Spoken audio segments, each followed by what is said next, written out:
नमस्कार, आदाब, सत श्री अकाल, जय भीम, जोहार। मेरा नाम है नवीन कुमार। किसानों को बलात्कारी और खालिस्तानी बोलने वाली 12वीं क्लास में अटकी पद्मश्री कंगना रनौत का इतिहासकार बनने का सपना बुरी तरह टूट गया है। आपको पता ही होगा कि उनके फिल्म इमरजेंसी सेंसर बोर्ड में अटकी हुई है। अब वहां से भी बेइज्जती हाथ लगी है।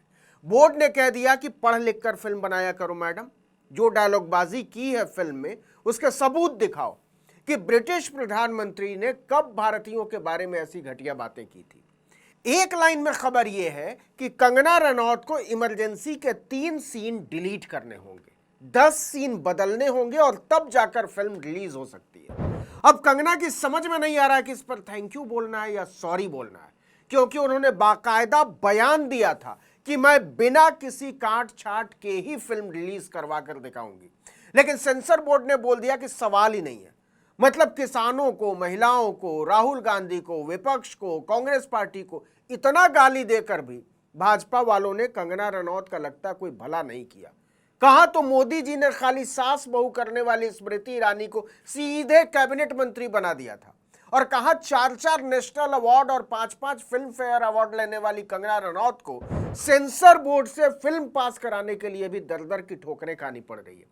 वो भी सोच रही होंगी कि इससे तो अच्छा था एकता कपूर की सीरियल ही कर लेती। आपको बता दें कि स्मृति ईरानी सूचना प्रसारण मंत्री भी रही हैं। सेंसर बोर्ड इसी मंत्रालय के अंदर आता है। मतलब कंगना रनौत को कितना खराब लगता होगा कि जिस सेंसर बोर्ड के अध्यक्ष से सलाम ठुकवाती वो कह रहा है कि पढ़ो लिखो काटो छाटो फिर करो फिल्म रिलीज। ऐसे थोड़ी होता है। आपको बता दें कि इस फिल्म के कई सीन पर सीबीएफसी ने आपत्ति जताई है। सीबीएफसी ने इस फिल्म से 3 सीन तो सीधे डिलीट करने को कह दिया है। साथ में सख्त हिदायत दी है कि इमरजेंसी फिल्म को रिलीज करने से पहले इसमें 10 बदलाव किए जाए। दरअसल फिल्म को लेकर कई सिख संगठनों ने आपत्ति जताई थी, खासकर भिंडरावाले और इंदिरा गांधी की हत्या के सीन को लेकर। कंगना रनौत ने फिल्म में भिंडरावाले को देशद्रोही बताया और सिखों को इंदिरा गांधी की हत्या करते हुए दिखाया है। लेकिन बड़बोली कंगना नहीं जानती थी कि राजनीति भी कोई चीज होती है, और जब राजनीति फंस जाएगी तो भाजपा के सबसे बड़े मौलाना भी उनकी मदद नहीं कर पाएंगे। आपको बता दें कि हजारों सिखों ने मुंबई के 4 बंगला गुरुद्वारे के बाहर इकट्ठा होकर जबरदस्त प्रदर्शन किया था। उन्होंने कंगना रनौत के पोस्टर्स पर चप्पलें मारी थी और चेतावनी दी थी कि वो किसी भी सूरत में इस फिल्म को मुंबई के सिनेमाघरों में रिलीज नहीं होने देंगे। सिखों ने चेतावनी दी थी कि अगर उनकी मांगों पर ध्यान नहीं दिया गया या नजरअंदाज किया गया तो वो इसके खिलाफ बड़े स्तर पर आंदोलन करेंगे। सेंसर बोर्ड ने कंगना रनौत की मणिकर्णिका फिल्म्स प्राइवेट लिमिटेड को 10 बदलावों की लिस्ट भेज दी, पूरा फर्रा। इसमें अधिकतर दृश्य वो हैं जिन पर सिख संगठनों की तरफ से आपत्ति जताई गई है। कंगना की जो सबसे बड़ी बेइज्जती हुई है वो हुई है हिस्ट्री की जानकारी पर, इतिहास पर। कंगना का इतिहास वो तो आप जानते ही हैं। रामनाथ कोविंद को पहला दलित राष्ट्रपति बताया था और कोविंद को कोविड बोल दिया था।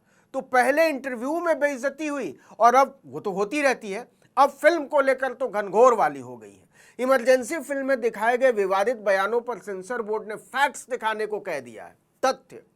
सीबीएफसी ने कहा है कि मेकर्स को इस फिल्म में अमेरिका के पूर्व राष्ट्रपति रिचर्ड निक्सन द्वारा भारतीय महिलाओं के प्रति की गई अपमानजनक टिप्पणी और ब्रिटेन के पूर्व प्रधानमंत्री विंस्टन चर्चिल के भारतीयों को खरगोशों की तरह प्रजनन करने वाले बयानों के सोर्स बताने होंगे। बताओ कब चर्चिल ने भारतीयों को खरगोशों की तरह बच्चे पैदा करने वाला कहा था। इसके अलावा इमरजेंसी फिल्म के एक सीन में पाकिस्तानी सैनिकों को बांग्लादेशी शरणार्थियों पर हमला करते हुए दिखाया गया है। इस हमले के दौरान उन्हें बच्चों और महिलाओं पर भी हमला करते हुए दिखाया गया है। सीबीएफसी ने इस सीन पर भी कड़ी आपत्ति जताई है। बोर्ड ने निर्माताओं को फिल्म से इस सीन को बदलने या पूरी तरह से डिलीट करने का निर्देश दिया है। आपको याद दिला दें कि कंगना ने इमरजेंसी फिल्म का ट्रेलर सोशल मीडिया अकाउंट पर खुद शेयर किया था। उन्होंने सेंसर बोर्ड का सर्टिफिकेट मिलने से पहले ही ऐलान कर दिया था कि फिल्म 6 सितंबर को रिलीज होगी। कंगना को गुरूर था कि उनकी फिल्म को कौन रोक लेगा, वो भी इंदिरा गांधी को खलनायिका की तरह पेश करने से। खासकर कश्मीर फाइल्स जैसी नफरती फिल्म की कामयाबी को देखते हुए वो हवा में उड़ रही थी कि वो तो कंगना रनौत है। उनकी छोटी सोच इससे आगे जा ही नहीं पा रही थी। सिख संगठनों ने इसका विरोध शुरू कर दिया। उनका आरोप है कि इस फिल्म में सिखों को आतंकी दिखाने का प्रयास किया गया है। एक कैरेक्टर को जरनैल सिंह भिंडरावाला भी बनाया गया। सिख संगठनों का मानना है कि फिल्म में ब्लू स्टार ऑपरेशन को भी फिल्माया गया है, जो जरनैल सिंह भिंडरावाला को खत्म करने के लिए ही चलाया गया था। नतीजा, सीबीएफसी ने सर्टिफिकेट रोक दिया। इसके बाद कंगना ने बड़ा हो हल्ला मचाया, लेकिन इसका कोई फायदा नहीं हुआ। पार्टी से डांट पड़ी सो अलग। कंगना की बेइज्जती इसलिए भी ज्यादा हो गई कि उन्होंने बोल दिया था वो अपनी फिल्म के लिए कोर्ट में लड़ेंगी और बिना किसी काट छाट के रिलीज करके दिखाएंगी।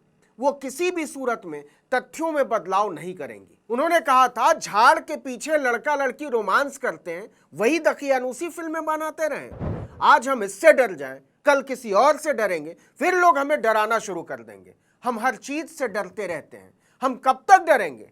मैंने अपने पूरे स्वाभिमान से फिल्म बनाई है, इसलिए सेंसर बोर्ड कोई चीज पॉइंट आउट नहीं कर पा रहा है। उन्होंने मेरा सर्टिफिकेट रोक दिया, लेकिन मैंने ठान लिया है कि मैं कोर्ट में लड़कर इसे अनकट रिलीज करूंगी।